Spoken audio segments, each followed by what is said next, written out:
Ladies and Germans, how you all doing? This is Con Ulrich. This is Rangru. Hello, hello, hello. And folks, we continue our coverage of the monthly tournament over here for SD2.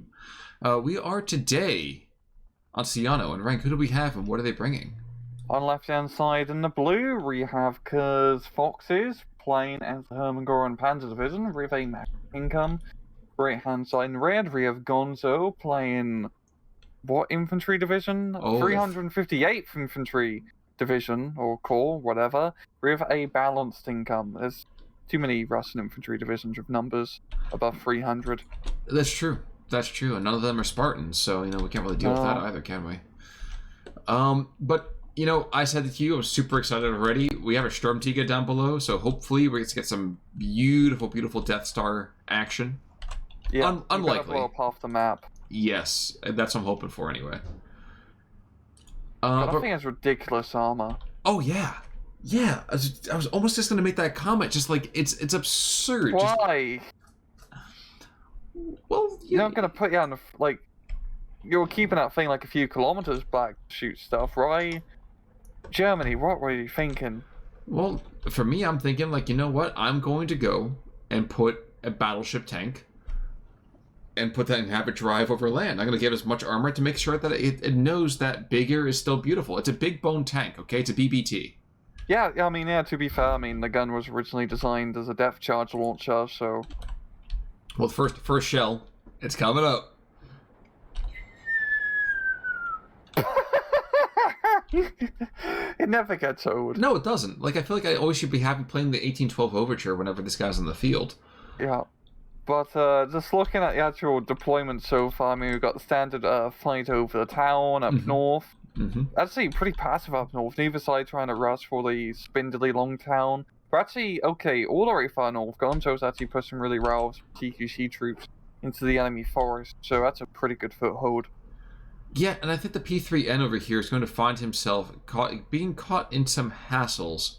Because if he engages, he's got that 45 mil. That's going to be more than easy to take that out.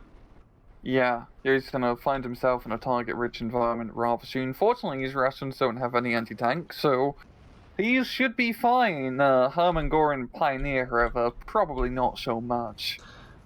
Probably the case. I'm actually kind of fascinated to see... Oh, no, the P3 is he's getting involved, man. That is a gutsy move right there. He's the only guy holding the flank now. This is not going to go well. He's going to have to hold until relieved.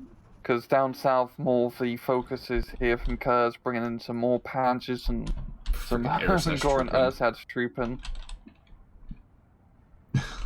There's a slightly better Ersatz trooper. They get the fancy uniform. And Goring seal of approval. And I was trying to think about that, and you're right. Only thing that's really different is that Hugo Boss designed the uniforms as opposed to whoever designed the other ones. There's a minute, small reinforcement column happening over there, but nothing to really write home about. No, but yeah, Gonzo's putting some pretty good press roller up north, even bringing in the dreaded T-26, the mightiest of the Soviet armor. We could really mock that, but as far as light tanks go, it's not terrible. It's just... No, it's actually pretty good. Yeah, it's really the fact that there's not enough of them on a particular card. And they got good veterancy. Yes. Like how he has them set up right now. Those are actually... I can actually give the Panzer III a run for its money. Oh, absolutely. Absolutely. Yes, I should, in the meantime, doing what they do best. Cosplaying as the Germans... Well, I'll say the French, actually. At the beginning of the war. So that's a bit of a hassle there.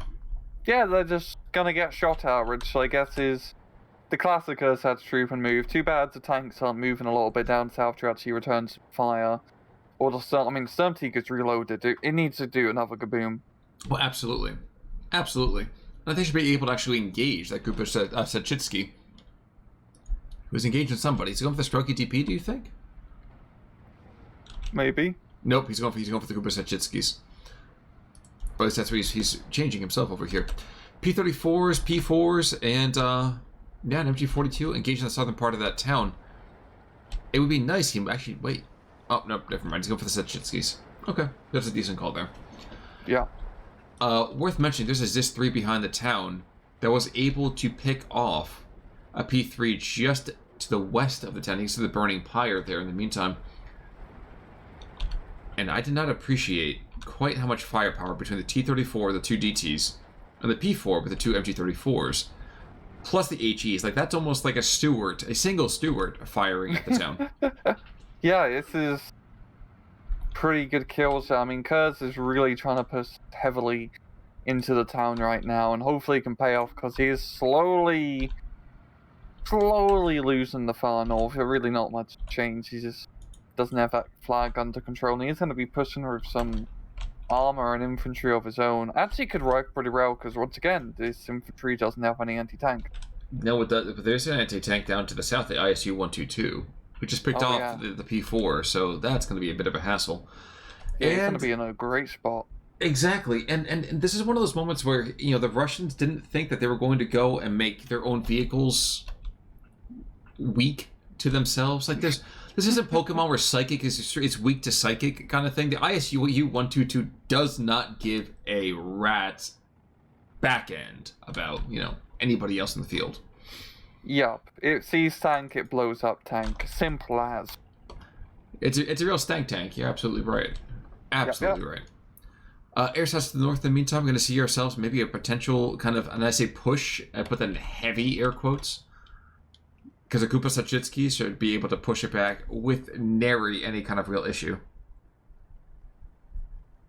What's he waiting on? He's waiting on P3 N. Okay, maybe he's waiting on the P3 to get a push there. Yeah, just want a little bit of extra firepower.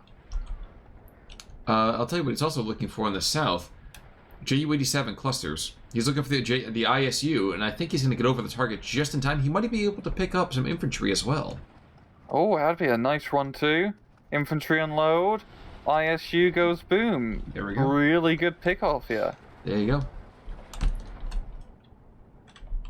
T-60s and T-26s, well, they are fearsome, don't get me wrong, but just not quite the same level of fearsome.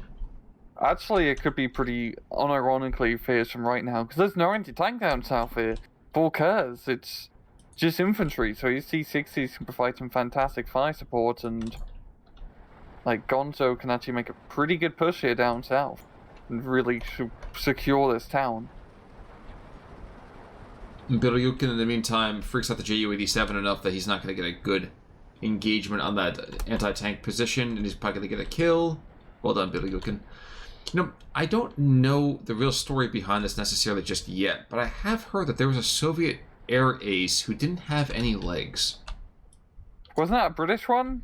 Was it British? I heard it was Soviets. Maybe... Yeah, it's a British guy who had no legs and was an air ace. There probably was a Soviet one too. Stormtiger, surprised. In the meantime, claims his second victim. Other than blowing up the planet of Alderaan, he kills a T-26. Wow. Don't get in front of that thing, guys. Absolutely not. And up to the north, actually, Ju-87s, we have a vague combined arms push. Nothing really too terrifying. Again, just Zachitsky's just kind of getting blown to shreds, and a T-26 kind of schlumping towards the front lines. Mm-hmm. But it's enough to get a 13-11. Yeah, that's... I mean, Khers Foxes really does need that, as he will be going into B phase with Maverick income. It's really the do or die, and right now he's not in a great position. I mean, down south he's facing a lot of pressure from these T-60s pushing on through. He really needs some anti-tank down here, and... Bro, he's not getting any. He's actually investing in anti-air right now. Curious decision. And more air stats trooping. Jeez, come on. Like, one, you have Valkyries. Bring in the Valkyries.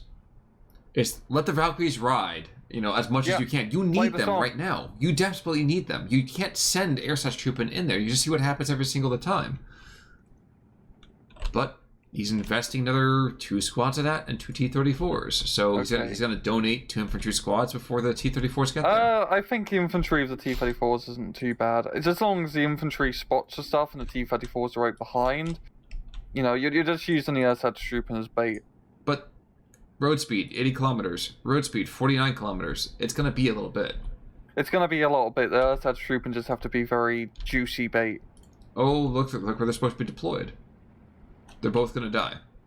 Yeah, they're both going to die. Oh no, he unloads. Here we go, T-34s are coming up, and honestly this might be enough time for T-34s to spot I still and don't kill. see it. I still don't see it. That's one squad, turned to shreds.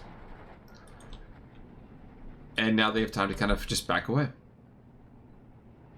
Will they still get spotted here? Yeah, absolutely, eventually. But they've still killed. They've still been able to pay themselves off. Let's put it that way. Yeah, they've done a pretty good aggressive maneuvers, and Gonzo's managing to bring up more infantry onto the hill. Still, yeah, got a few machine gun play from Khers Foxes.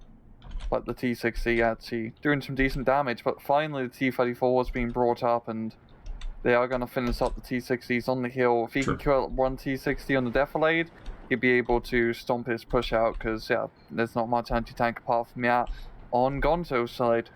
True. That's absolutely true. Quick note to the north, there was a T-26 where the P-3 ends engaging and killing that. So the light tanks are starting to meet their match over here from the Soviet side of things. Oh, how did it get over here? That is peculiar, like just how the front line is going up north here. We'll see here in a second. The light tank's going to go down. Oh no, never mind. No stabilizers, big problem. Yes, sir? Oh, he doesn't have a sight on the T-60 down south because he's not over the crest of the hill yet. He's just blowing up the infantry to hell and back. Well, and that's the kind of good thing, isn't it? Now, one thing I think I'm surprised by is that there's been... Oh, wait. Ooh, this is interesting. T-60 is getting seen as we speak. He might go down. There we go. Yep. But the T-34 is going to charge. There still is this 3 there. Oh yeah, that's a pretty good spot for this 3. He is on a hold fire right now, probably waiting for a better opportunity to strike, aka the T-34 getting closer. Oh, and to the north of P3 ends that were there, they're going to find themselves getting taken out by T-34-76s. Well done. Yeah. That was not a very good position for the Panther 3s, because it was P3 ends. Can't do much against T-34s. Not that great in the anti-tank role. I think the big thing is that they just were kind of not able to redeploy too easily. Just as a consequence of being up in the forest, there's not a lot of easy maneuvering space up there, I would argue. Yeah. I do find it interesting Foxes is bringing in a Tiger down into the northern central town, so to speak. Is he trying to invest a heavy push over here? Because this could work. I mean, we haven't seen anyone push this town yet so far, so could be a surprise. There's potential, that's for sure. But he's got to be careful because at this point, Gonzo can be bringing in more ISUs. Whether it's a 122S or the 122. I mean, the 122 is not going to be until Phase C, but still worth mentioning. And Bilyukin over here claims another victim. So the German air power is getting a little bit more marginal here. Yeah, and we are in the B phase, and honestly, Khers has not managed to make all that great headway so far. He's still in the lead point rise, but he has like 6.5 minutes to really take advantage of his point advantage, and he's actually doing a pretty good job up north. He's getting those Jag Panzers, which are really, really good tanks in a 1v1, especially against his regular T-34s. If he can bring up a little bit more infantry, he could potentially make a good push up north. Also, Geppers down to the south might claim a victim. More likely that the infantry down south is, yeah, it's going to get plastered. You know, I wonder sometimes, with these strategic bombers that kind of get brought in, the Tu-2, for example, I can't help but wonder if it's better to actually get hit by suppression issues. So you do more... Spread. Just so to actually spread the bombs out a lot more, you know? If you're going after against, like, a lot of infantry targets, then yeah, honestly, I don't think that's too bad of an idea. Because usually with, like, the smaller bomb runs, you're just kind of looking to suppress a bunch of guys, not so much kill them. And for the lot of strategic bombers, I think and I haven't tested this, of course, but I feel like the anti-airs are marginally less effective. And I don't know if that's coding from the game just because it's supposed to be like they're flying higher, or if that's just the way that it's run overall. But I feel like this observational bias suggests that they're not as likely to get shot down. It's because they fly higher, yes. Yeah, but it was never one of those things that I tested to figure out if I was like, okay, well, because we have ostensibly a more safe missions profile. I don't know. Yeah. It's kind of like yeah, you can't really control height with the airplanes. True. It makes them really janky. True. But I'm fairly certain they do fly higher, so just longer range for the anti-air guns to shoot. Yo, up north, I mean, Khers does seem starting to make a pretty good headway through the town. True. I mean, it's really just that one group and the Comrade, and he can capture it. He's got the tanks moving up. This could be his big break, hopefully. True. That's absolutely true. I mean, he's looking for those motion pictures here, man. He's definitely moving on in with great alacrity. Group of Sachitsky, in the meantime, a lot of them being brought on in. What do you feel about this overabundance of Sachitsky? How do you feel about this? I feel pretty fine about it. I mean, they're really good infantry because they're essentially stern pioneers, but a bit better. They actually are better with their SVTs. rapid loadout. Yeah. And the smokes as well. Or, no, I think stern pioneers get smokes too. Yes, they do. Yes, they do. But yeah, they're really good infantry for the price. And you can never go wrong with flamethrowers, as we're seeing up north. True. I had this kind of weird love-hate relationship with flamethrowers because I feel like so much of the actual infantry kind of fighting isn't at that close of a range. Like, there's a reason you're able to engage from 600 meters away. Yeah. You just have to, flamethrowers just be very particular. Oh my god. Oh my god. Nah. This is the curse of heavy tanks and 1v1s. They die in the stupidest raids every single time. And now that's how they see this continued engagement with APCRs. Ammo explosion. Oh my god. That is not safe for work. All that side armor play, right? Yeah. But at the same time, what the hell are you doing, Khers, moving your tanks like that? Well, I think I understood why he was doing it. I mean, the tiger is a savannah creature. I played Zoo Tycoon, man. I know how it should be. You got to put them in the savannah so that way they can go and just roam. Just unfortunately, there's a poacher. Yeah, it gets a bit anxious in the city and the forest. So I get it. I get it now. But terrible angle to bring that in. He's bringing another Jagdpanzer. I like how he's trying to push this area because it's actually usually a pretty easy flag to capture as it's not well defended. But yeah, it's such a huge loss. That's over 200 points worth of tanks down the bloody drain. Yep, and up to the north in the meantime, there's still a T-34 who can now get himself a nice little side shot. Or he's going to get side shotted by a P4. But this two here, he's close range. He's going to get a lovely angle on the Jagdpanzer. There we go. But he's got to be able to get the kill first. Because right now, he's going forward, and there's a P4 here. And not for nothing, but I feel like that P4... Yeah, P4 is going to get this. He's absolutely going to get this. Well done, sir. Well done. Yep. Oh, Sturmtiger's still alive. I'm actually quite surprised. He's managed to get off quite a lot of shots so far. I don't know if he's getting his money's worth out of it. It's an expensive big boy, but we get to see the explosion, so that's all that matters. True. I don't know that you're right. I think you're pretty right on that one as well. He's fired 8 shots? Yeah, 8 shots. You can see a number of explosive kind of impacts really overall. But I suppose firing? Oh geez, he's not giving her. No, that's okay, he's definitely paid himself off. That was good. I think by now. Yeah, it's actually a good little resurgence here down south for Khers. I mean, he's got the Tiger here, a natural long range, decent engagement here. This isn't too bad. If he can capture that town, he'll be in a very good position heading into sea phase. Not a very good position, but a good position at least. Decent enough, patently survivable. But we're gonna run into the classic conundrum of Maverick versus balances. Gonzo in sea phase, I mean, after 5 minutes or so, you really just outstrip your opponent economically speaking. But if your opponent doesn't have the flags, therein gives you an opportunity. Yeah, but Khers is in a good lead, but not a great lead for surviving long game. He really needs to start getting a +2, well, really 5 minutes ago. And all the Well, Panther 4 up north, he's in between a bit of a rock and hard place. I was too busy watching the Strelkovy Comparati and the Strelkovy DPs down here, who are between a rock and the rising tide of Germans. What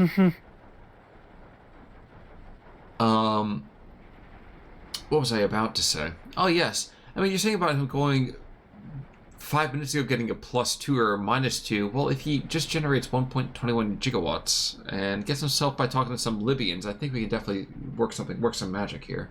Yeah, he's gonna need a time machine, I think, at this point if he wants a stable shot of winning this match. Unless he can... I mean, you just have to play defensive at this point. It's 22 minutes of being defensive. He needs that +2, and even then it's gonna be a 10-minute. That's gonna be tough for Khers. Although Khers is donating infantry too, which I think is a great thing. This time of year, you want to make sure you give back to the community. I just don't think you really want to give to the Russians quite that much. Yeah. I think I appreciate the free labor in the Gulag show. Oh yeah, you're absolutely right. I mean, Siberia is. I've heard Siberia is like the North Pole this time of year. Where were we? Oh yes, you see. Remember all those German infantry troops that were going to the southern town? Yeah. Strategic bombing. No more troops. Oh, I guess that does that to a guy. Yep. But honestly, down south is actually pretty open here for Khers. He can actually capture 2 of these flags if he does move up aggressively, yo. I don't think he's gonna risk it because he probably doesn't have any idea there's nothing here. I'm wondering. Strelkovy 2K range. Do you think he can get close enough to actually engage those artillery positions? No, he has to get onto the enemy hill, and that's way too close. Yeah, that's he can't shoot from his hill. Yo, fun fact, guys, during the testing for Death on the Vistula, the Sturmtiger actually had 2.1 kilometer range, so it could outrange anti-tank guns. You could see how that might have been broken. You know what, I think, honestly, that was a noble choice, and I think it was a great idea. Yeah. I feel kind of cheated they didn't have 2.1. Oh well. Studebakers, in the meantime, bringing in fresh troops to this northern town, and Pack 38 is just plinking them off. Like, he is having a grand old time. 3 shots, 3 kills. I think he's going to get a 4th one here as well. Holy crap, Khers has got a 16-8. Yeah, you want to know why? Because his light anti-tank weapons are just killing ridiculously light skin material. He's actually he's doing better than I expected so far into his sea phase. He's going to be clearing up the northern central flag here as the Stern Pioneers, and that's going to give him another flag, as well as the other flag in the enemy town here. He has a bit of momentum still on his side. I mean, Gonzo's kind of slowed down a bit, but I mean, Khers might do this, I think. Let's not kid ourselves. There still are things at the T-60, and there's nothing up here that has any kind of anti-tank. Oh yeah, it's gonna be a bit of a conundrum. And we're also seeing the Panzer IV being brought up, but I think the T-60 is gonna cause way too much damage. But even then, he doesn't have much to follow up that T-60 push. You could have rotated that Pack 38 back to the east. I think it would have, sorry, to the west rather. I think it would have been a far better call. Yeah. Oh well. In the meantime, though, town is heavily in his favor. Soviets to the north, just kind of chilling for right now. Not a whole lot going on there. Southern town, it continues to be a very, very active area.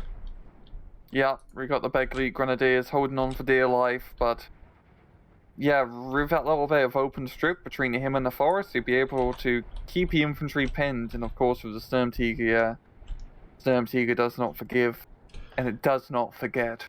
Especially when he gets shot at by an SU-122. In fact, there's 2 of them engaging him. It's like the one thing which can penetrate it. Well, he's firing. Ooh! Oh. Gonzo, why did you do that? You ruined our fun. Exactly. I have one tiny passion in this game is when somebody brings a Sturmtiger, and then that's what happens. You can just it's gone. Exactly. I think we should just stop the recording here. I think so too. There's no point going further. I think so too. It's always just been another Rangru cast. Another Rangru cast? Oh, okay. Apparently Khan has offed himself in the meantime. Oh, sorry, that's why I used to call it, like, years ago. That's why I started the whole YouTube channel as it's kind of like second nature. Fair enough. Yeah. But, I was trying to copy a propaganda cast, which was like a company of heroes casting channel. I think he's still around. Really? Yeah, so I was like, oh, I'll call the thing Rangru cast, and yeah, that'll be it. But I just rebranded it to Rangru, because Rangru cast kind of sounds a bit dumb. Yes, Rangru trivia for you, in case it ever comes up in a pub trivia quiz. If it does, I'd be rather impressed. It will at some point, I'm sure. It will. Well, and also you don't want him to kind of take you to court, the Rangru court, because nobody would ever be on your side for that one either. Yeah, It'd just be a bit of a kangaroo court. Exactly. Unfortunately, the Ranguru court didn't quite translate through the sound as much as I was hoping for, but that's okay. We actually to the north. Meantime, Strokies. The Strokey spam is actually in full force here, so Khers is now in a really, really rough position. He's got to be able to hold back the rising Crimson Tide. There's a blue one before, reds are coming back, and I think red is the color of the season here. Yeah, Gonzo's economy is actually now starting to kick in. That Strokey spam is nasty. I mean, up north, Panzer IV, deadly tank, but those C-60s are on a pretty sneaky, hidey position there, and I wouldn't be surprised if they flank around to get a sneaky side shot. Well, they gotta actually move for that to happen, and right now they are not willing to do that. Yeah, moving is pretty important, especially in a World War II setting. It's all about maneuver warfare. Well, Strokey in the meantime engaged the MG42. Yes, he certainly is. And the TU2's gonna... Okay, so the Strokey over here in the town are going to get hit by their own bombs, but so will the Pigrens. Yeah. And in the words of Braveheart, they have reserves.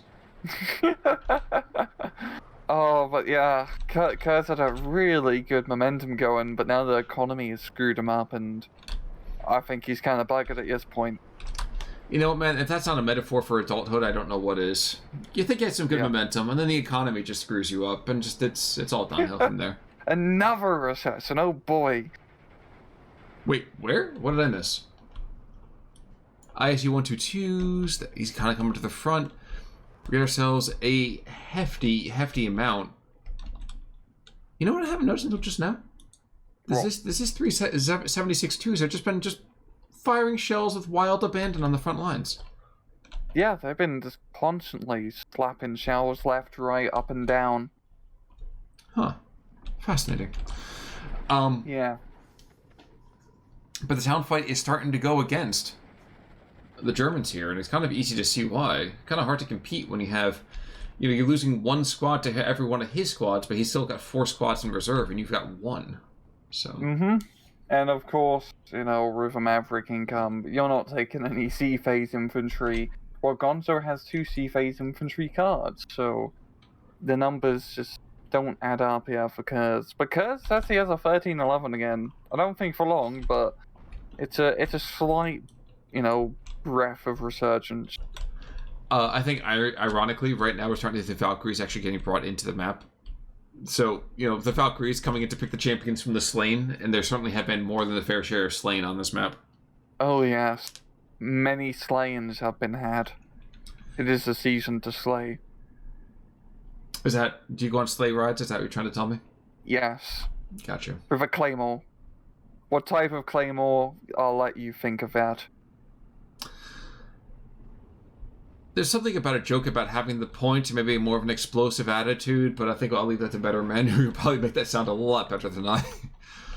TU2 back to the northern side, another bombing run, and this has kind of been the story here, hasn't it? As the match goes further and further, more and more kabooms and less Germans to use them on. Yeah. Those TU2s have honestly been pretty on point and just blowing up all the German infantry, as we're seeing, and Gonzo's just... he's kicked in the factories in the Ural to high gear, and the T-34s are popping out. Well, it doesn't hurt either. They have the ISU 122s. Oh boy. JU-87, he might get an ISU 122 here, but I don't think he's going to make it out. He's got it. Wait, where the heck was... Where's Barukin? Did he die? Maybe he's having a nap. He's having something, that's for sure. Unfortunately, 72K is being brought in at 25 mils. You can see like that pepper mill kind of anti-aircraft gun down south. nowhere close to the front lines, and so therefore we're seeing ourselves a rather, maybe a moment of a breath of something. I'm not even sure what to call it, but it's a breath of something. It is a breath of something, and Khers is still holding on for dear life, but I mean, Gonzo just has that bloody momentum, and just looking up north, once that Panzer IV goes down, that's pretty much it, yeah. And then the rest of the map, it's just a lot of stuff, and it's just not a whole lot of anti-tank left here from Khers. No. I mean, the Valkyries are coming in. The Valkyries have a very, very good weapons loadout, and I'm really quite concerned they didn't bring them in before now. So, that was an interesting decision.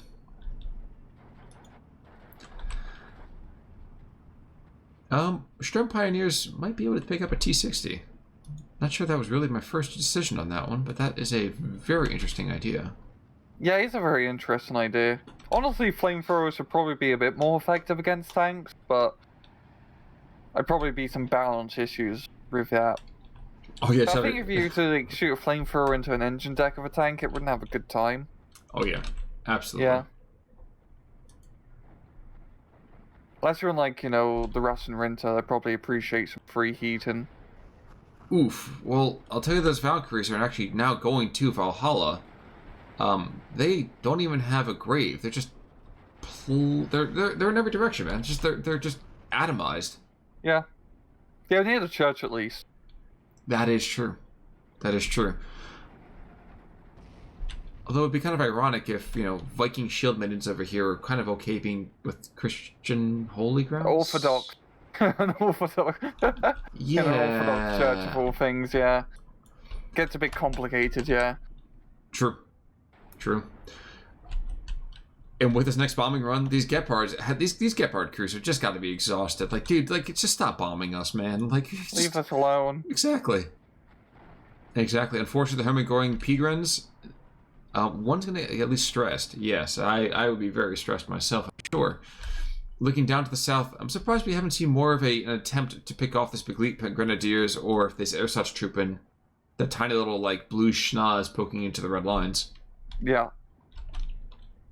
One guy, yeah, and he's pretty low on ammo. Not much machine gun ammo left in him.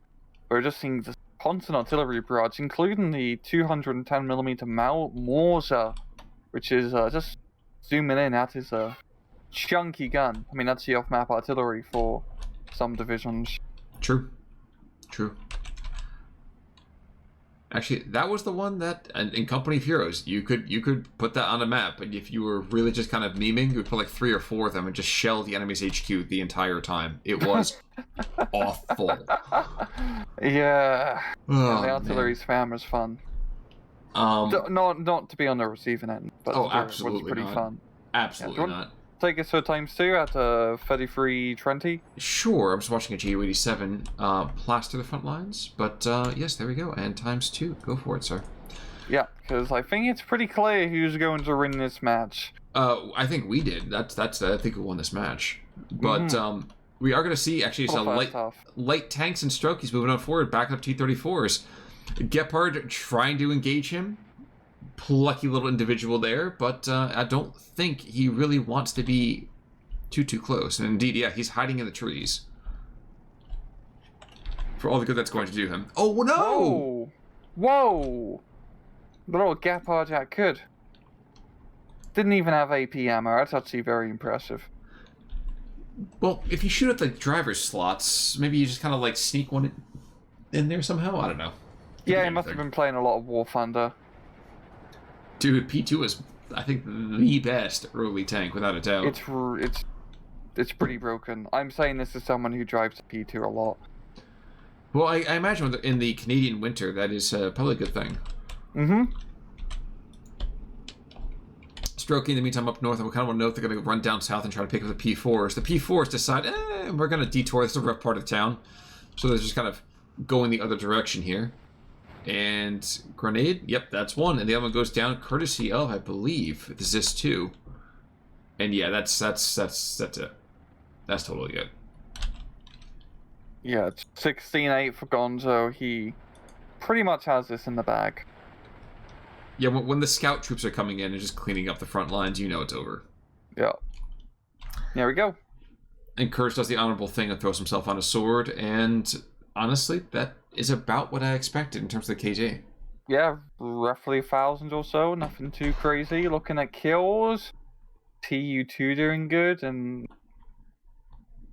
Sis2 actually doing really good, yeah, knocking out 1, 2, 3, 4 proper tanks. True. And the ISU, heck, even the ISU with Chukafliev picked up the Tiger, a Jagdpanther, a Storm Tiger, and then the Martyr. So he almost hit for the cycle in that one. He almost did. And then losses, Pack 38, knocking out a lot more infantry and tanks, which is quite funny. Oh, no, so the Pack 38, that one right there, Natsha. There was a column of Studebakers coming down the road, and just one after the other, he picked off 3 of them right then. There were 4 trucks, he picked off 3. There's 3 of the vehicles, so. Very good sniping. The Sturm Tiger, I think he did actually pay himself off. That's a lot of anti-tank guns which he's gobbled up. But no infantry, which is quite surprising. Not enough to sworn he killed 1, but I did see him kill that the T-26. Yeah. But yeah, I think he did. Was that 45 points per? 1, 2, roughly. 3, yeah, so I think he just barely paid himself off. Yeah. And he probably did a lot of infantry damage, just not getting any finishing kills. True. Yeah. True, but at the end of it, like you said, that lack of early kind of anti-tank on the infantry, and not really being able to successfully combat those light Soviet tanks, kind of end up spelling doom over here for little good old Khers. Yeah. He did it. He was doing really good in the 5 minutes into C phase. Like I was rooting for him. It's like, okay, he's gonna clutch it before things get too bad. But then things got really bad. And therein lies the rub. Yeah, the classic Maverick balanced match here, ladies and gentlemen. Yes. Yeah, absolutely true. But with that kind of in mind, any final thoughts today for our viewers, sir? No. Folks, in that case then, until we see each other again, happy holidays, and I'm Con Ulrich. I'm Rangaroo, take it easy.